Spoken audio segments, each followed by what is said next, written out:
لڑکیوں کا قہقہا سنائی دیا۔ ایک نے کہا، خدا بھی کیا یاد کرے گا کہ ہم نے اسے کیسا بیٹا دیا ہے، کمال انسان ہے۔ اس کے بعد لڑکیوں نے آپس میں فحش باتیں شروع کر دیں۔ امام اور محمود سمجھ گئے کہ نئی چڑیا سعدیہ ہی ہو سکتی ہے۔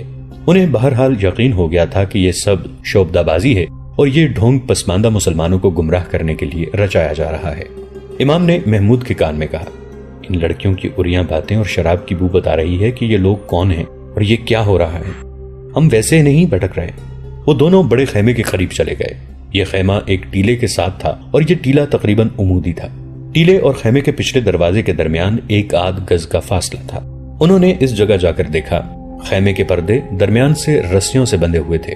ایک آنکھ سے اندر جھانکنے کی جگہ تھی۔ انہوں نے جھانکا تو ان کے شکوک رفع ہو گئے۔ اندر ایک لمبی مسند تھی جس پر خوشنما مسند پوش بچھا ہوا تھا۔ فرش پر قالین بچھا تھا اور 2 قندیلیں جل رہی تھیں۔ ایک طرف شراب کی سراہی اور پیالے رکھے تھے۔ اندر کی سجاوٹ اور شان و شوکت سے پتہ چلتا تھا کہ اس مشتبہ قافلے کے سردار کا خیمہ ہے۔ سعدیہ کے پاس ایک عورت اور ایک مرد تھا۔ سعدیہ کو دلہن کی طرح سجایا جا رہا تھا۔ آج دن تم روتی رہی ہو، عورت اسے کہہ رہی تھی۔ تھوڑی دیر بعد تم ہنسو گی اور اپنے آپ کو پہچان بھی نہیں سکو گی۔ تم خوش نصیب ہو کہ اس نے جو خدا کی طرف سے زمین پر اترا ہے تمہیں پسند کیا ہے۔ وہ صرف تمہارے لیے یہاں آیا ہے۔ اس نے تمہیں 20 روز کی مسافت جتنی دور سے غیب کی آنکھ سے دیکھا تھا۔ تمہارے گاؤں میں اسے خدا لایا ہے۔ اگر یہ نہ آتا تو تم کسی صحرائی گدڑیے کے ساتھ بیاہ دی جاتی یا تمہیں بردہ فروشوں کے ہاتھوں بیچ دیا جاتا۔ سعدیہ پر ان باتوں کا جادو سوار ہوتا جا رہا تھا۔ وہ خاموشی سے سن رہی تھی۔ محمود جوش میں آ چلا تھا۔ امام نے اسے روک دیا۔ وہ دیکھنا چاہتا تھا کہ سعدیہ کو کس کے لیے تیار کیا جا رہا ہے۔ زیادہ دیر نہیں گزری تھی کہ ٹیلے کی دوسری طرف سے کسی نے اعلان کیا، وہ جو خدا کا بھیجا ہوا پیغمبر ہے اور جس کے ہاتھ میں ہم سب کی زندگی اور موت ہے اور جس کی آنکھ غیب کے بھید دیکھ سکتی ہے، تاریک رات میں آسمان پر جا رہا ہے، جس کے ستارے خدا کی آنکھ کی طرح روشن ہیں۔ تم میں سے کوئی آدمی اس کی طرف نہ دیکھے جہاں خیمے لگے ہوئے ہیں۔ ٹیلوں کے اوپر کوئی نہ جائے۔ جس کسی نے اس طرف جانے یا دیکھنے کی کوشش کی وہ ہمیشہ کے لیے اندھا ہو جائے گا۔ کل رات وہ تم سب کی مرادیں سنے گا۔ امام اور محمود وہیں کھڑے رہے۔ خیمے کے اندر جو مرد عورت تھے انہوں نے سعدیہ کو ایک بار پھر نصیحت کی کہ وہ آ رہا ہے، اس کے سامنے کوئی بدتمیزی نہ کرنا۔ وہ آ گیا۔ وہ سامنے کی طرف سے خیمے میں داخل ہوا۔ امام اور محمود یہ دیکھ کر حیران رہ گئے کہ اس کے سینے میں 4 تیر اور 4 خنجر اترے ہوئے تھے۔ سعدیہ نے تیر اور خنجر دیکھے تو اس نے خوف سے کانوں پر ہاتھ رکھ لیے۔ اس کی ہلکی سی چیخ سنائی دی۔ مقدس انسان مسکرایا اور بولا، ڈرو مت لڑکی، یہ معجزہ مجھے خدا نے دیا ہے کہ میں تیروں اور خنجروں سے مر نہیں سکتا۔ وہ سعدیہ کے ساتھ لگ کر بیٹھ گیا۔ میں نے یہ شعبدہ ایک بار قاہرہ میں دیکھا تھا۔ امام نے محمود کے کان میں کہا، تم بھی ڈر نہ جانا، میں جانتا ہوں تیر اور خنجر کہاں پھنسے ہوئے ہیں۔ وہ اٹھا اور خیمے کا پردہ رسیوں سے باندھ دیا۔ ادھر محمود اور امام نے اپنی طرف سے خیمے کا پردہ کھول دیا۔ انہوں نے نتائج کی پرواہ نہ کی، دبے پاؤں اندر گئے۔ جو ہی وہ شخص پیچھے مڑا وہ امام اور محمود کے شکنجے میں آ چکا تھا۔ محمود نے دبی آواز میں سعدیہ سے کہا، جس پر تم بیٹھی ہو اس کا کپڑا اس کے اوپر ڈال دو۔ سعدیہ تو جیسے سن ہو گئی تھی۔ اس نے مسند پوش اتار کر اس آدمی پر ڈال دیا۔ اس کا جسم طاقتور نظر آتا تھا مگر امام اور محمود نے اسے بری طرح جکڑ لیا تھا۔ پھر اس کے اوپر کپڑا ڈال کر باندھ دیا گیا۔ قندیلیں بجھا دی گئیں۔ امام کے کہنے پر پہلے سعدیہ باہر نکلی۔ اپنے قیدی کو محمود نے اپنے کندھوں پر اٹھا لیا۔ امام ہاتھ میں خنجر لیے آگے آگے چلا۔ وہ سب جس طرف خیمے سے داخل ہوئے تھے اسی طرف سے باہر نکل گئے۔ پکڑے جانے کا خطرہ ہر قدم پر تھا لیکن انہوں نے ایسا راستہ اختیار کیا جو انہیں فوراً خطرے سے باہر لے گیا۔ اندھیرے نے ان کی بہت مدد کی۔ انہیں دور کا چکر کاٹ کر گاؤں میں داخل ہونا پڑا۔ وہ مسجد میں چلے گئے۔ حجرے میں لے جا کر اس شعبدہ باز کو کھولا گیا۔ ابھی تک تیر اور خنجر اس کے سینے میں اترے ہوئے تھے۔ اسے اٹھانے کی وجہ سے وہ ٹیڑے ہو گئے تھے۔ سعدیہ کو بھی انہوں نے حجرے میں ہی رکھا کیونکہ خطرہ تھا کہ لڑکی کی گمشدگی کا پتہ چل گیا تو لوگ اس کے باپ پر حملہ آور ہو جائیں گے۔ دراصل حملہ کرنے والے اب یہ دیکھنے کی حالت میں بھی نہیں تھے کہ ان کے خدا کا بیٹا کہاں ہے۔ وہ کامیاب جشن منا کر شراب اور بدکاری میں بدمست ہو گئے تھے۔ وہ سوچ بھی نہیں سکتے تھے کہ ان کا آقا پمے نئی چڑیا کے اغوا بھی ہو سکتا ہے۔ امام اور محمود نے اسے چوغا اتارنے کو کہا۔ اس نے پہلے تیر اور خنجر کھینچ کر نکالے۔ چوغا اتارا، پھر اس کے اندر والے کپڑے بھی اتروا لیے گئے۔ ان کپڑوں میں کارک کی قسم کی نرم لکڑی چھپی ہوئی تھی جس پر چمڑا لگا ہوا تھا۔ یہ لکڑی کچھ دوہری ہو جاتی تھی اور اتنی لمبی چوڑی تھی جس سے اس کا سینہ ڈھک جاتا تھا۔ تیر اور خنجر اس میں اترے ہوئے تھے۔ اس نے امام اور محمود سے کہا، اپنی قیمت بتاؤ۔